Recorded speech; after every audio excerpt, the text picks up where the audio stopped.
అలాగే దేశమంతా స్వచ్ఛ భారత్ అంటే ఇది ఢిల్లీ నగరం మురికి కూపంగా మారడానికి కారణం కేజ్రీవాల్ ఆమ్ ఆద్మీ పార్టీ అని వాళ్ళు జెండాలు అడావిడి ఆర్భాటం లేకుండా ఆర్ఎస్ఎస్ కార్యకర్తలు ఇంటింటికి వెళ్ళి వాళ్ళు ఒక ఇంట్లో నలుగురినో 10 మందినో సమావేశపరిచి వాళ్ళను ఒప్పించి మెప్పించి భారతీయ జనతా పార్టీని గెలవవలసిన అవసరాన్ని పరోక్షంగా వాళ్ళలో బీజం నాటేవారు. ఈ వాతావరణ కాలుష్యం వల్ల అసలు సెప్టెంబర్ నుంచి ఫిబ్రవరి వరకు పిల్లల్ని స్కూల్కి వెళ్ళొద్దన్నారు. మీరు ఇంట్లో కూర్చొని జూమ్ ద్వారా ఆన్లైన్ క్లాసులు అన్నారు. స్కూల్ పిల్లలు స్కూల్ లేవు. ఆఫీసులకు వెళ్ళొద్దన్నారు. ఇంట్లో కూర్చొని ఆఫీస్ పని చేయమన్నారు. అసలు అక్కడ అయోమయం గందరగోళం.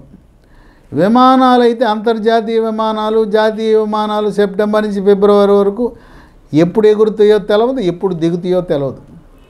ఈ కాలుష్యాన్ని నియంత్రించడంలో కేజ్రీవాల్ పూర్తిగా వైఫల్యము చెందటము, లిక్కర్ స్కాము, అవినీతి కుంభకోణం. కేజ్రీవాల్ తెలివిగా ఈ లిక్కర్ కుంభకోణంలో సంపాదించిన డబ్బు తీసుకెళ్ళి పంజాబ్లో పెట్టుబడి పెట్టాడు. పంజాబ్లో డబ్బులు పెట్టి అవినీతి సొమ్ముతో ఓట్లు కొనుగోలు చేసి పంజాబ్లో అధికారంలోకి వచ్చాడు. అక్రమ సంపాదనతో గుజరాత్లోకి వెళ్ళి అక్కడ తోకదిప్పాడు. ఈ విధంగా నేను అవినీతిని అంతమొందిస్తానని చెప్పి చీపురు పెట్టి చీపురుతో అవినీతిని ఊడ్చేస్తానని చెప్పి ఇవాళ మోస్ట్ కరప్ట్ పార్టీ భారతదేశంలోగా దానికి ముగ్గురు నాయకులు వాటాదారులు. ఆమ్ ఆద్మీ పార్టీ అంటే ఒక ప్రైవేట్ లిమిటెడ్ కంపెనీ. దాంట్లో మొదటి వ్యక్తి కేజ్రీవాల్, రెండో వ్యక్తి మనీష్ సిసోడియా, మూడో వ్యక్తి సత్యేందర్ జైన్. ఇక పాపం ఒక మధ్యంతర ముఖ్యమంత్రిగా పెట్టారు. ఆమె మహిళ. ఆమె అతి కష్టం మీద కొద్ది ఓట్లతో నెగ్గింది. ఆమెని ప్రతిపక్ష నాయకురాలుగా పెట్టాలనే ఆలోచన ఉంది. ఆమె ఏదో కొత్తగా వచ్చింది. ఆమెకి ఈ అవినీతిలో పెద్దగా వాటా ఉన్నట్టుగా ఎవరు మాట్లాడుకోవట్లేదు. ఇక విశేషం ఏంటంటే జగన్మోహన్ రెడ్డి రుషికొండలో 450 కోట్లు పెట్టి ఒక ప్యాలెస్ నిర్మించుకున్నాడు, రుషికొండ ప్యాలెస్. ఎన్నికలైన తర్వాత రెండోసారి ముఖ్యమంత్రి అయి ఆ ప్యాలెస్లో గృహప్రవేశం చేద్దాం అనుకున్నాడు. అదే పందాన కేజ్రీవాల్ నేను చీపురు పెట్టి ఊడుస్తా, రోడ్లు ఊడుస్తా, అవినీతి ఊడుస్తానని చెప్పి తన నివాసాన్ని 100 కోట్ల ఖర్చుతో శీష్ మహల్ అని అక్కడ నిర్మించాడు.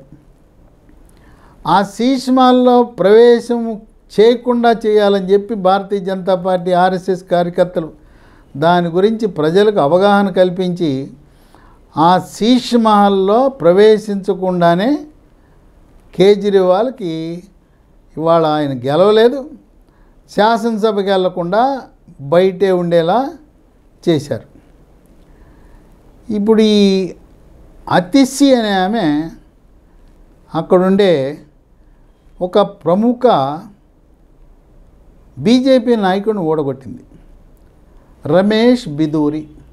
ఆయన గెలిచుంటే ఆయన ముఖ్యమంత్రి అభ్యర్థి. ఈమె ఇప్పుడు ప్రతిపక్ష హోదా, మాజీ ముఖ్యమంత్రిగా తనకు తెలిసిన పరిజ్ఞానంతో అతిశి ఏ మేరకు ప్రతిపక్ష పార్టీ ఆ నాయకులను నడిపించగలదు అనేది ఒకటి. ఇప్పుడు 22 మంది గెలిచారు వాళ్ళు. ఆ 22 మందిలో సగం పైగా వాళ్ళు అసంతృప్తితోనే ఉన్నారు. ఇక మళ్ళీ రాదులే, ఇది కోలుకోదులే, ఇక లేవదులే, అయిపోయిందిలే, ఇక పార్టీ మూత అని చెప్పి 22 మందిలో చాలామంది భారతీయ జనతా పార్టీ చెంతకు చేరటానికి సిద్ధంగా ఉన్నారు. ఆ విధంగా గెలిచిన ఎమ్మెల్యేలు కూడా పార్టీ ఫిరాయింపు చట్టాన్ని ఉల్లంఘించకుండా మెజారిటీ సభ్యులు భారతీయ జనతా పార్టీలో చేరి వాళ్ళ రాజకీయ భవిష్యత్తుని, వాళ్ళ నియోజకవర్గ అభివృద్ధిని కోసం చేరతారనే ఊహాగానాలు తొలి రోజునే ప్రారంభమవటం విశేషం. ఇక ముఖ్యమంత్రి అభ్యర్థిగా ఎవరు ఉండబోతున్నారు?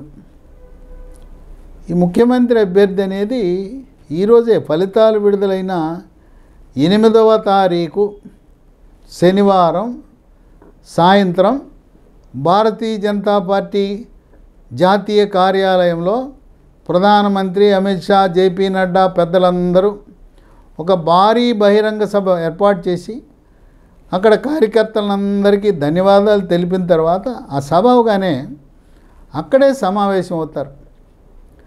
Bharatiya Janata party parliamentary board సమావేశం. ఇది పాలిట్ బ్యూరోతో సమానం. దాంట్లో ఉండేది 11 మందే. ఆ 11 మందిలో మన తెలుగువాడు డాక్టర్ లక్ష్మణ్ కూడా ఒక సభ్యుడు. చాలా గౌరవం కదా మరి. ఆయన ప్రధానమంత్రి అమిత్ షా, జేపీ నడ్డా లాంటి, రాజ్నాథ్ సింగ్ లాంటి పెద్ద పెద్ద కాకలు తీరే నాయకుల పక్కన కూర్చుని ఈ రోజున బీజేపీ ముఖ్యమంత్రి ఢిల్లీ అభ్యర్థిని ఈరోజు రాత్రికే నిర్ణయం చేసి అతి త్వరలో ముఖ్యమంత్రిని ప్రమాణ స్వీకారం చేయించాలనే ఆలోచనలో ఉన్నారు. దీనికి ఒక 5గురు అభ్యర్థుల మధ్య పోటీ ఉంది. 5గురు పరిశీలనలో ఉన్నారు. మొట్టమొదటి అభ్యర్థి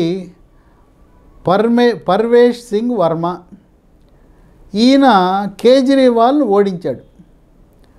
ఆయన 3182 ఓట్ల మెజారిటీతో కేజ్రీవాల్ను మట్టి గరిపించిన వ్యక్తి పర్వేష్